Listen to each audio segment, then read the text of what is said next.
Bags down, spikes on. Welcome to the track. Hi, my name's Colin Weitzman. I'm going to be your host for this episode of Track World News presented by Track Barn. And today is day 4 of our 8 Minutes in Eugene series. We're breaking down what happened in the previous day of the World Championships here in Eugene. And today we have an exciting episode. It's going to be a little bit on the shorter side. Going to be breaking down the men's and women's opening round of the 200, the heptathlon as it finished up yesterday, triple jump for the women, high jump for the men, 1500 meters for the women. So let's get right into it. So with the 200 meters, there's not a whole lot to talk about, to be honest with you, because for both the men and the women, everyone that you expect to make it made it.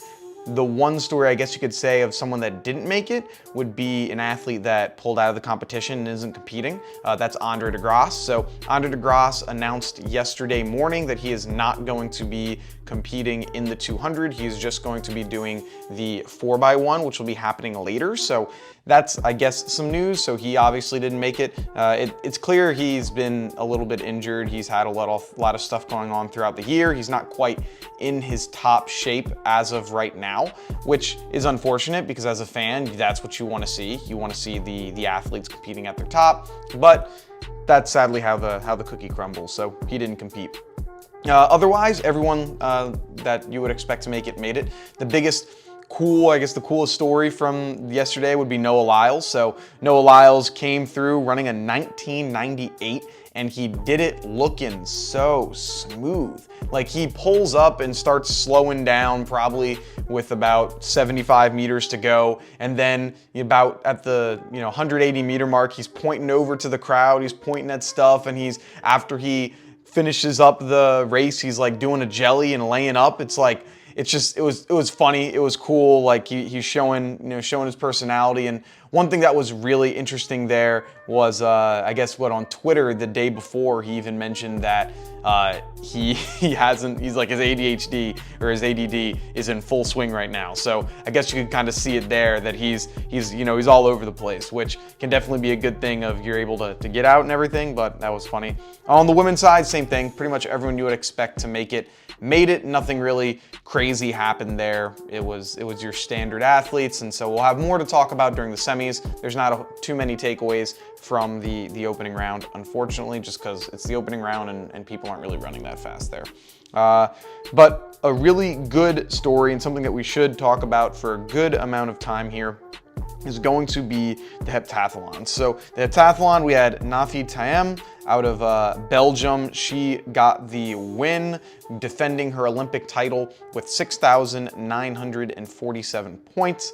Anoka Vetter got second out of Netherlands with 6,867 points. And then Anna Hall comes in third out of the US with 6,755 points. So a lot of really cool things. TM able to double back from her Olympic championship that she had just last season. Another great story here, Anna Hall. So Anna Hall, the collegiate athlete, getting third place. She now makes it 3 for 3 so far with Bowerman finalists that have medaled. Because you had 2 days ago where we had Trey Cunningham got silver in the 110 hurdles, and you had Cameron Rogers get silver in the hammer throw. So far, 3 for 3 if you're a Bowerman athlete. So it's looking good if you're either Abby Steiner or if you're Aiden Owens to potentially get a medal, because it's like, well, hey, it's either A, a lot of pressure, or B, it's looking good for you guys to potentially medal there. So really great for her. She PR'd in 3 events, shot put, 200, and javelin. She is now the third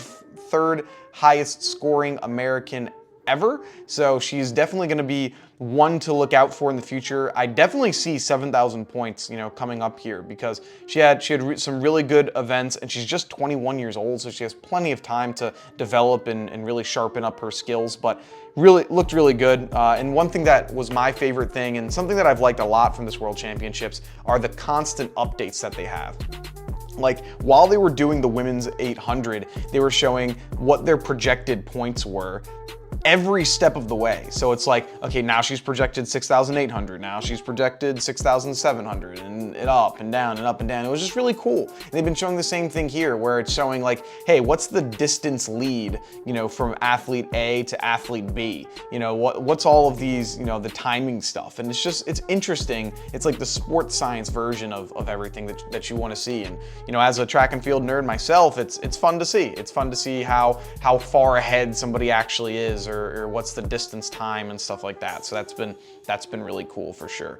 Looking on over to the jumps, so let's go to the triple jump here first. And so Yulimar Rojas once again shows that she is just the baddest woman on the planet. Like, she's been pretty much undefeated for such a long time. She's proving to be the best jumper that we've seen here. Wins it with a 15:47 jump. Second was Ricketts with 14:86. She came in second back in 2019 in Doha. Then you had Tori Franklin out of the US coming in third place with a leap of 14:72. And so it's not much to say. I mean, with Rojas, she's just been so dominant over this career. I mean, if we're looking at some other athletes that are in that kind of super dominant field, I'd say it's, you know, Ryan Krauser. You probably would say, who else? Like Mondo Duplantis is in that. Faith Kipyegon is in that field. So it's like you got a lot of athletes that are just showing that they're undefeated, you know, pretty much. And it's not really even, you know, it's not really even close. I mean, Sydney McLaughlin as well, you know, as well as some others. So it's just crazy dominance to see, and I love how she gets the crowd involved. She gets everybody clapping, gets everybody going on. So that's something that's pretty exciting there. Then let's take a look at the men's high jump. So your winner is Barshim, Mutaz Esse Barshim. He ended up getting the win. Wu out of Korea comes in second place with a jump of 2:35, and then Protysinkok out of Ukraine comes in third with a jump of 2:33. You had Tambiri in fourth, Shelby McEwen in fifth, and then the next American, Javon Harrison, coming in ninth with 2:27. So really pretty dominant jumping by Barshim. Like, it wasn't really even close for it. Like, he was super clean throughout his entire jumps. I think he was clean the entire way. And so it was just like he was winning from the beginning here. Like, all other athletes had tons of missteps and mistakes, and it was just, you know, there were other people that were looking better and clearly vulnerable. With Barshim, it was not even close. And the thing that was really interesting was in his demeanor. He was just clearly like locked in. Like, he was laying down, chilling, relaxing, while other people are, you know, struggling with stuff. Up next in the women's 1500, so Faith Kipyegon gets the win with a time of 3 minutes 52 seconds, 0.96. I believe it's a new world lead. Second, Graf Tiskay comes in second out of Ethiopia, 3:54.52. And then Laura Muir out of Great Britain with a time of 3:55.28. Once again, like I said, Faith Kipyegon has just been dominating this field. She's shown that she is unstoppable. What was interesting here was Tiskay was leading for much of that race, and Faith Kipyegon was in second, and it was looking like she might get the better of her right here. Like, it was like, oh man, I don't know if it's gonna happen, but no. Faith Kipyegon ends up pushing it at that last 200. Like, okay, I let you break the win for me. Now it's time for me to go ahead and win another global championship. So she's just been unstoppable here, and really it's not fair with with how dominant she has been as well. We saw how Safan Hassan attempted to take her down, and that didn't end up working out very well for her. So, looking at the events that are going to be happening today, let's get a quick look at what's going on. So we only have an afternoon session, no morning session today. We have the 400 meter hurdles heats for the women. So then next is the high jump final for the women.